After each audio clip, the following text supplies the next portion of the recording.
Hello there! Welcome back to Dango Duo Place 999. Let's get the fuck out of this Let's get out of here. Alright, I think this is gonna work. There we go. That's a new noise. I hear the Huh? mail. Huh? Did it just unlock? I did it. Well, that light was red and now it's blue. No doubt about it. There's nothing keeping me in here now. Time to go! Itakimasu. So, you still have to do... Here's the most satisfying thing in the whole game. Wait. You found it! Yatta!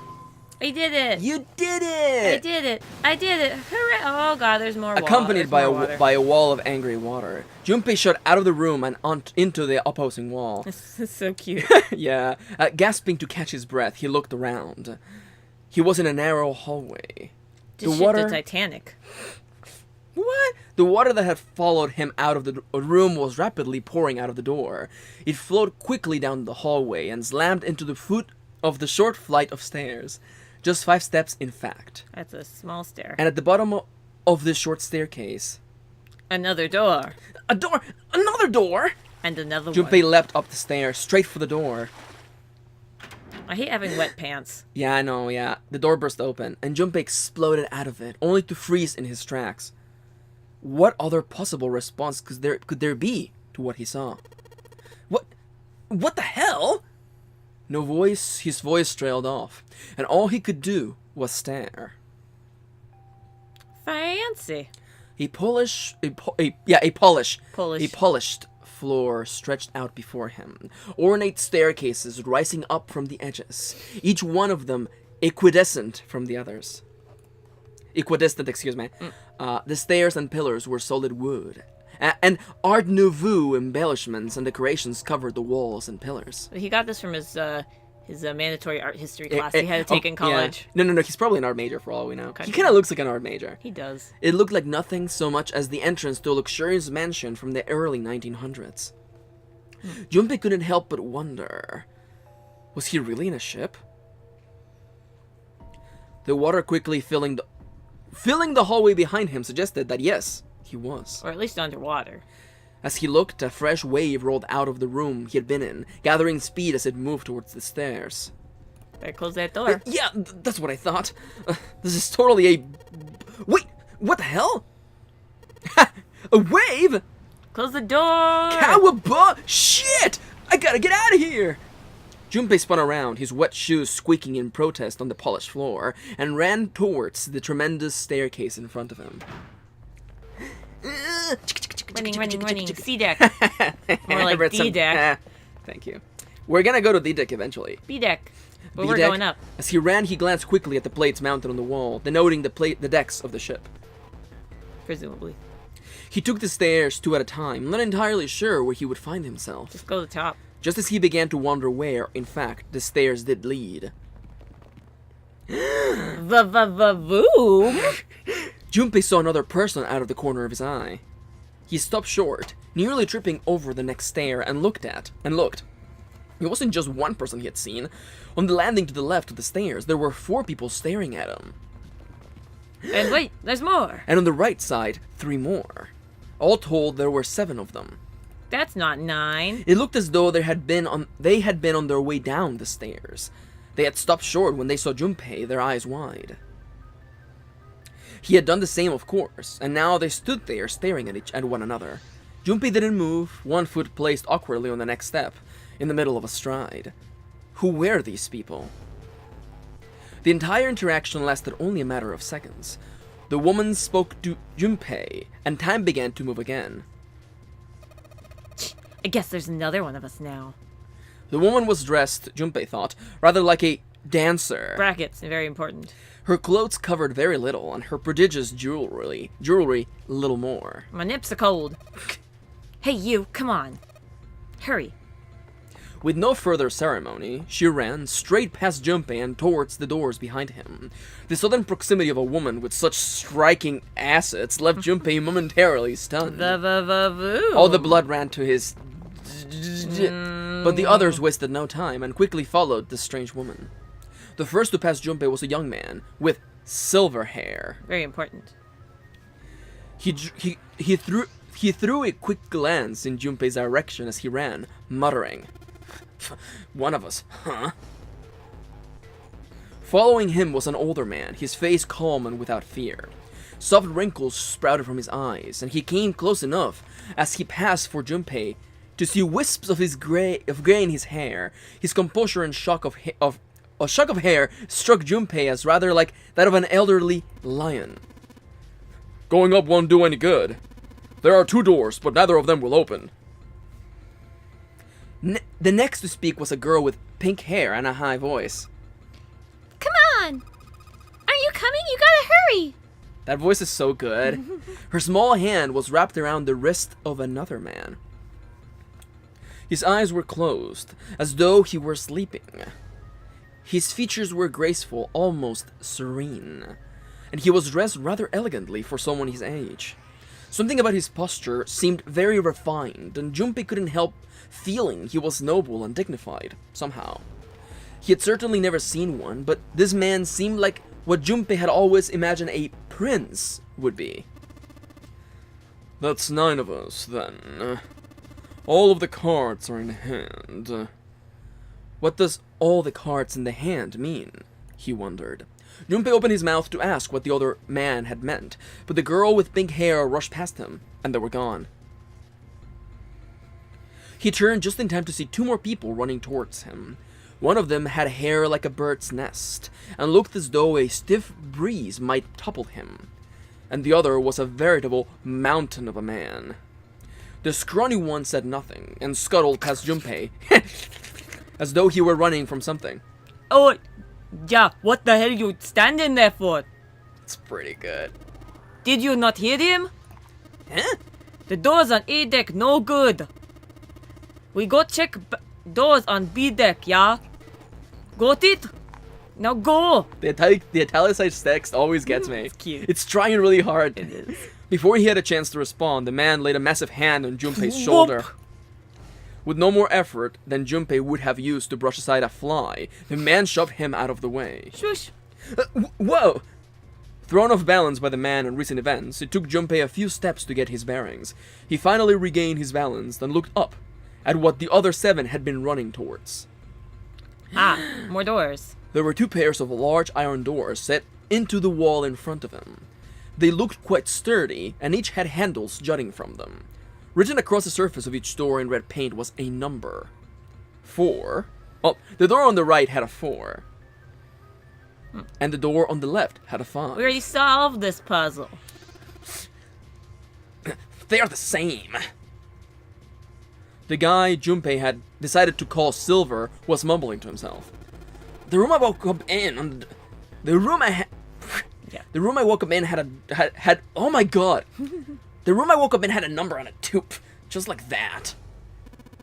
You too, huh? With an arched eyebrow, the lion looked over at Silver. My cell was the same too. A number upon the door. I opened it, ran down the hallway outside, and found myself in a rather grand room, full of stairs, as I suspect did the rest of you. It was as though the floodgates had been opened. They all began to talk at once. Me too! I'm I'm a girl! Yeah, doors with a number on it. I'm a girl! I'm a girl! It soon became clear that each one of them had awoken in a room with a locked door and solved the puzzle to escape. They had all ended up in the same room, almost as though they had been guided there. Yeah, we all saw the same thing. That's not important. We have to hurry. Yeah, you think I don't know that lady? Gosh! Before the dancer had time to finish, Silver was already running. He grabbed hold of the door labeled 5 and pulled. It don't like him. Yeah, get used to this sound. However... Fuck! It's not opening! This damn thing won't even budge. Move. You're in way. The mountain grabbed Silver's shoulder and tossed him aside. Just Get out of here, small fly. His path cleared. He took a few steps back and then threw himself at the door. Huh.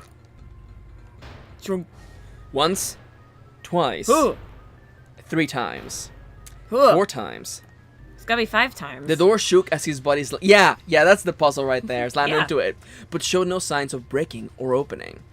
The mountain threw himself at the door again. Junpei turned towards door 4. Next to the door on the wall was a small box. It looked just like the one he had seen in his room, next to that door. If it was the same, then this door was likely locked as well.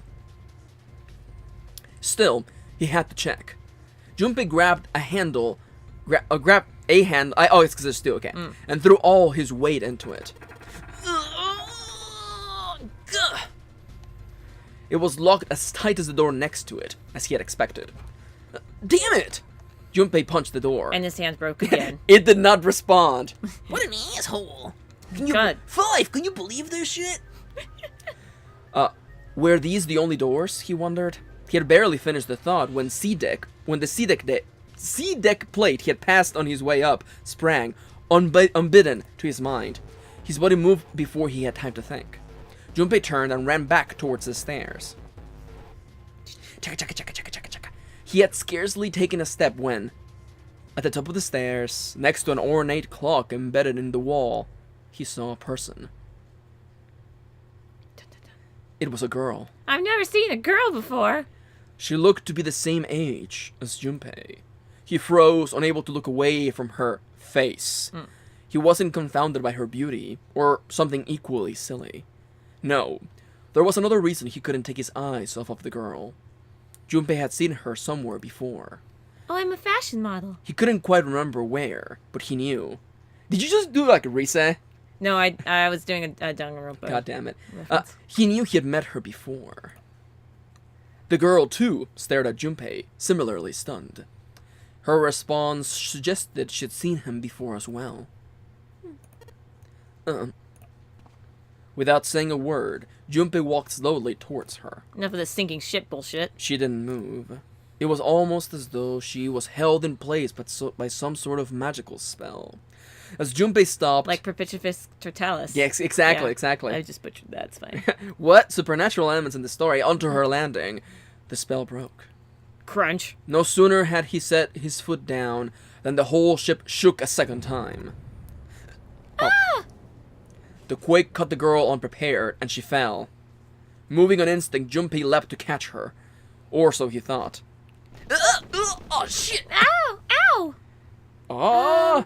Her face was far closer than it should have been, mere inches from his own. Excuse me. He was flat on his back, and she had landed squarely on top of him. The girl seemed as confused as he did, and her face suggested she still hadn't fully recovered from seeing him. Can you get your hand off my butt, please? That's not where you grab someone to catch them. He just reaches out for the buns. He's like, I got it. I got you. For a moment, that seemed to stretch for a very long time. They stared at one another. The ship stopped shaking. Everything was quiet. Water could be heard from the bottom of the ship, lapping faintly at the walls and ceilings. But eventually, that faded as well. The silence was complete, a thick, muffling blanket. At last, the girl opened her mouth. Oh my gosh. Is that you, Jumpy? Jumpy. What a stupid nickname. Her words echoed through Junpei's head, and suddenly, his memory returned. Akane? Hi. I'm a Why? girl. Why hadn't he realized that before? The girl was Akane Kurashiki. She and Junpei had been friends in childhood. They had gone to elementary school together for 6 years. But what was she doing on the ship?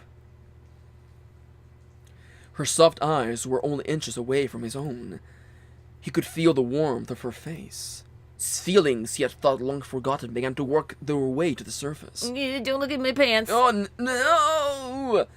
He could feel his face heating up. Among other things. Among other things. At that moment, a speaker cracked to life, and a cold, eerie voice filled the room. Ooh, poo, poo, poo, poo, poo. Poo, poo, poo, poo. Hello, bastards! Welcome aboard! No, I can't do Monokuma the whole time. I welcome you all from the bottom of my heart to this, my vessel. Did you like my voice changer? It can make me change from Monokuma Too scary, Darth Vader, man. I could do Monokuma for Zero, No, but you know it's, what, it's fine. It's okay. We'll do Monokuma for Monokuma. Yeah, with the voice's invasion, the spell between Junpei and Akane was broken, and all hints of burgeoning romance and erections instantly forgotten. I'll get back to you later, okay? It's still there. It's not going It's anywhere. not going anywhere. They hurriedly... He hasn't taken his hand off her butt. Yeah. They hurriedly untangled themselves from one another and struggled to their feet. Their 7 companions had heard the voice as well, and many of their faces had gone pale. They looked around frantically, desperate to locate the source of the voice. At last they found it. A speaker said in the ceiling, "I am Zero, the captain of this ship. Yosado! Yes, I am also the person who invited you here." The voice was harsh, obscured occasionally by the crackle of static. But Junpei recognized it. How could he have forgotten it? That's Gowie Man. It was the same voice he had heard from the man in the gas mask. But who is the mysterious masked man? Hey, asshole! What the hell is this? Come on out here! I want to get a look at you! What do you mean? What do you mean to do to us? Son? Son. I mean to have you participate in a game. A D&D game. No, it's gonna take forever. Hey! Some of you, I know, are familiar with this game. The Nonari game.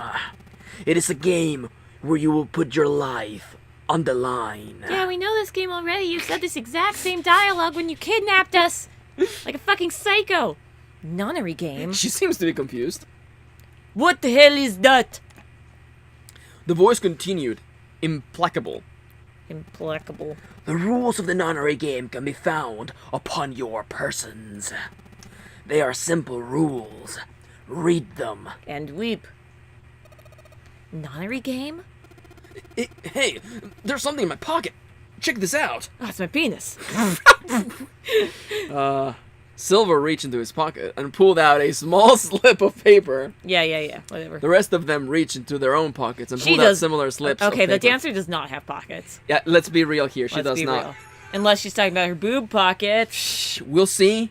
We'll see what everyone had in their pockets on the next episode. For the time Junpei being. had an erection. He's still got it. Yeah, it's not going he's, away. He's like standing awkwardly, where he's like shuffling with shuffles. he's shuffling like his jacket is like no. Don't look at my puffy jacket. Don't look at it's just my jeans just poke in places. It's just the fold of the jeans. It's fine. It's fine. For the Guys, time don't look being, at me. thank you for Don't look watching. at me funny. Thank you for watching. We're tagging along. You know the usual. If you want to check out more of this series, come back tomorrow for another episode. You know the usual. Videos, subscribe, comments. You know the dealio. Thank you for tagging along, and we hope to see you. On the next part of the sinking ship. Kitty, what's in your pocket? Oh, it's a penis. Oh my god, not again.